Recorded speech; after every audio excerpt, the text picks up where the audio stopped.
हमारे विभिन्न ज्ञानवर्धक कार्यक्रम देखने के लिए आप हमें अभी सब्सक्राइब करें, बेल आइकन को प्रेस करें ताकि आप देख सकें हमारा कार्यक्रम सबसे पहले। और अधिक जानकारी के लिए फेसबुक पेज को लाइक करना न भूलें। जय माँ इंद्राक्षी।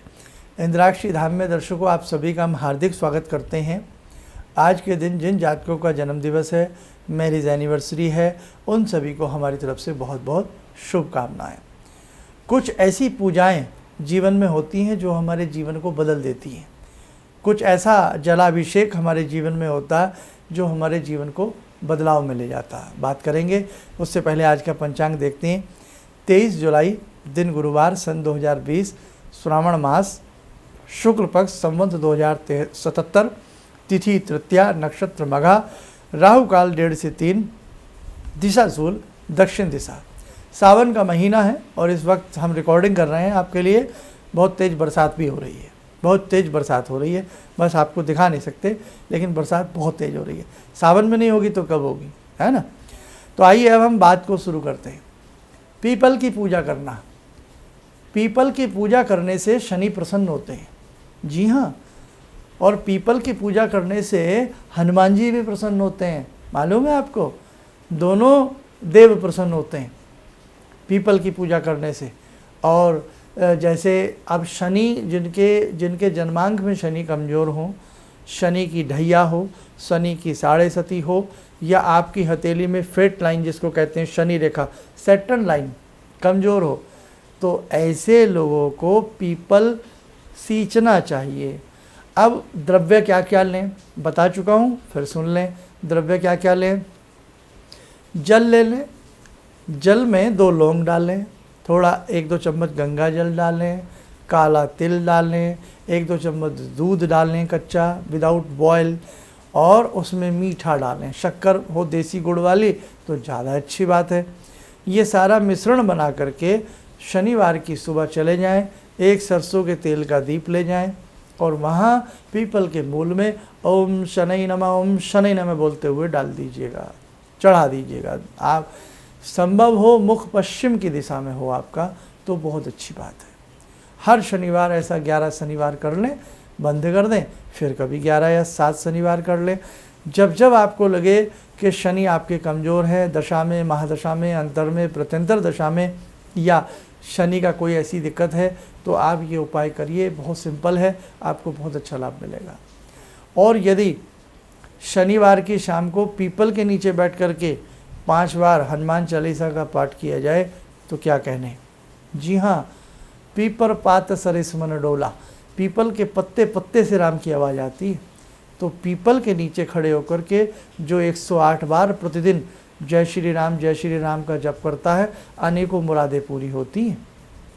और पीपल का पेड़ बुद्धि प्रदान करता है। ऑक्सीजन का तो भंडार है, सबको मालूम है, और बुद्धि प्रदान करता है।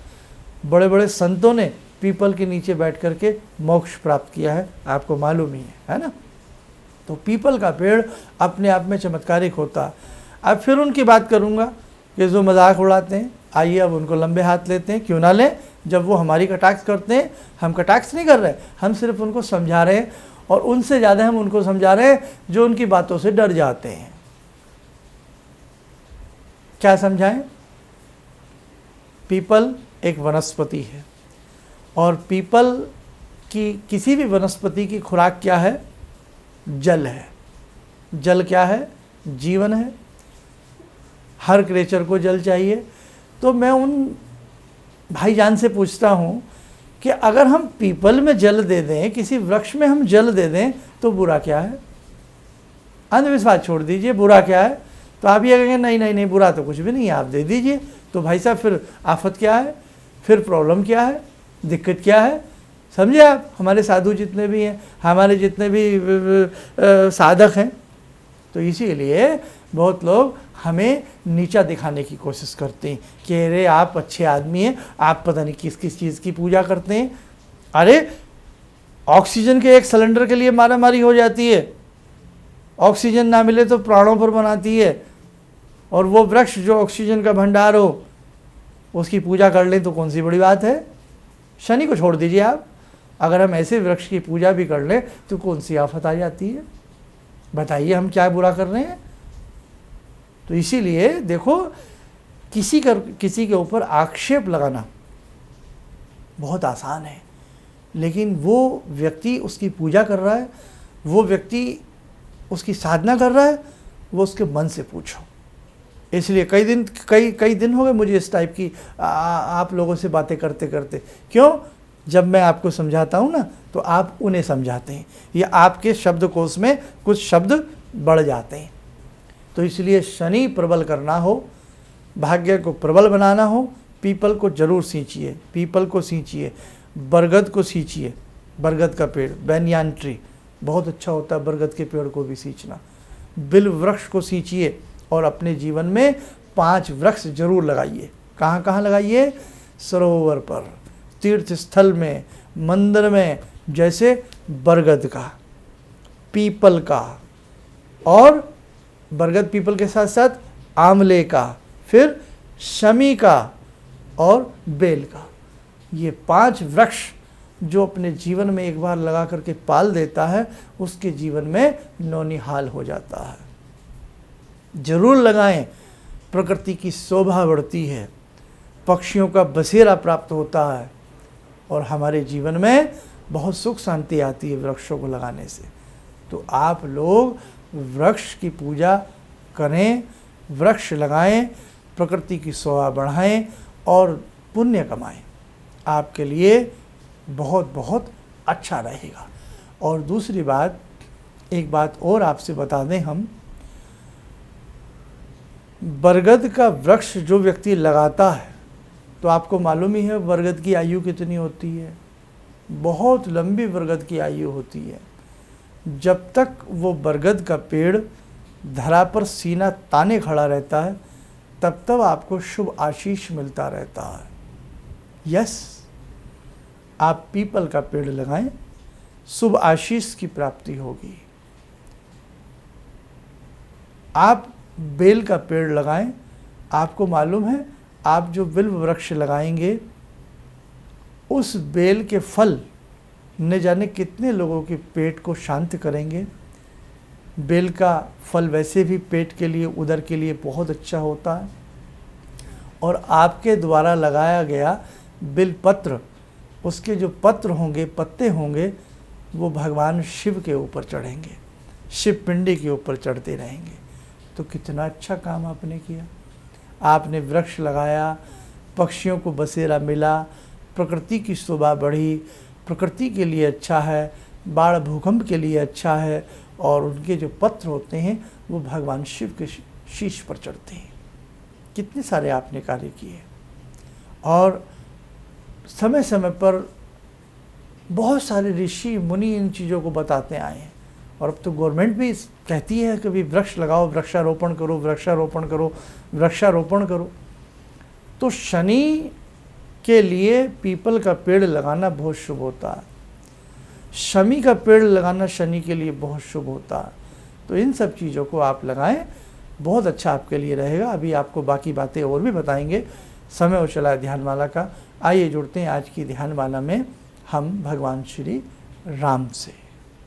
ओम रामो राजमणि सदा विजयते, रामं रमे संभजे, रामेण विहता निशाचरचमू, रामाय तस्मै नमः। रामानास्ति परायणं परतरं, रामस्य दासोऽम्यहम्। रामे चित्तलया सदा भवतु मे, भो राम मामुद्धर। राम रामेति रामेति, रमे रामे मनोरमे, सहस्रनाम तत्तुल्यं, राम नाम वरानने। आदो राम तपोवनं दिगमनं, हत्वा मृगं काञ्चनं, वैदेही हरणं जटायुमरणं, सुग्रीवसंभाषणं बाले निग्रहणं समुद्रतरणं लङ्कापुरे दाहनं पश्चात् रावणकुम्भकर्णहननम् एतद्धि रामायणम्।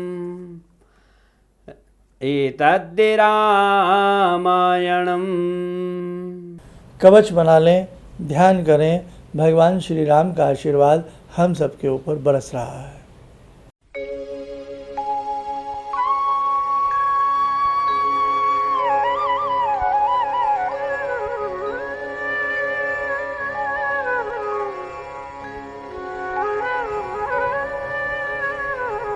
ओम बोलते हुए नेत्र खोलें, सामान्य हो जाएं। देखो दर्शकों, जीवन में अच्छे अच्छे काम करते रहना, आपका जीवन बहुत अच्छा बनता रहेगा।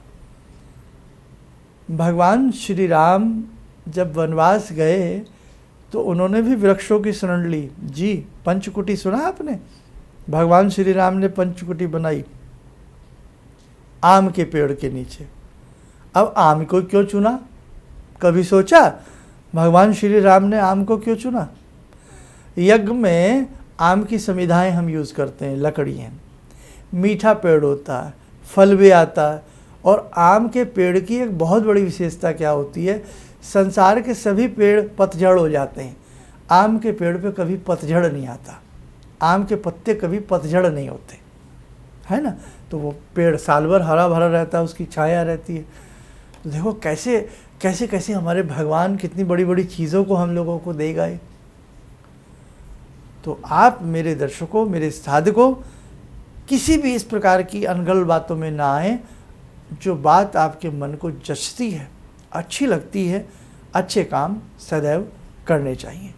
वृक्ष लगाने वाला व्यक्ति, और बहुत लोग तो नवग्रह वाटिका लगाते हैं, बहुत लोग नक्षत्र वाटिका लगाते हैं।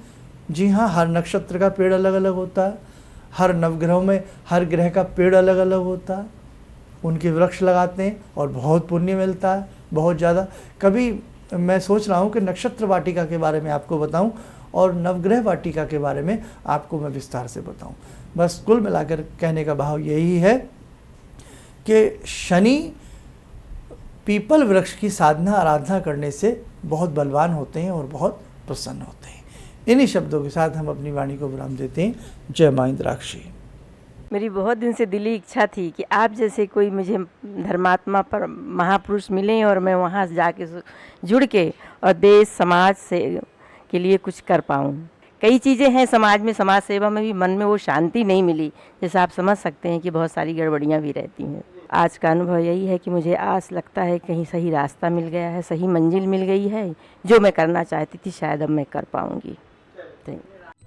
किसी भी समस्या के समाधान के लिए मिले प्रसिद्ध हस्तरेखा एवं वास्तु विशेषज्ञ प्रोफेसर धर्मेंद्र शर्मा जी से। नोट: शिविर में भाग लेने हेतु एवं व्यक्तिगत रूप से मिलने के लिए कॉल करने का समय सुबह 10 बजे से शाम 6 बजे तक। हमारे विभिन्न ज्ञानवर्धक कार्यक्रम देखने के लिए आप हमें अभी सब्सक्राइब करें, बेल आइकन को प्रेस करें ताकि आप देख सकें हमारा कार्यक्रम सबसे पहले।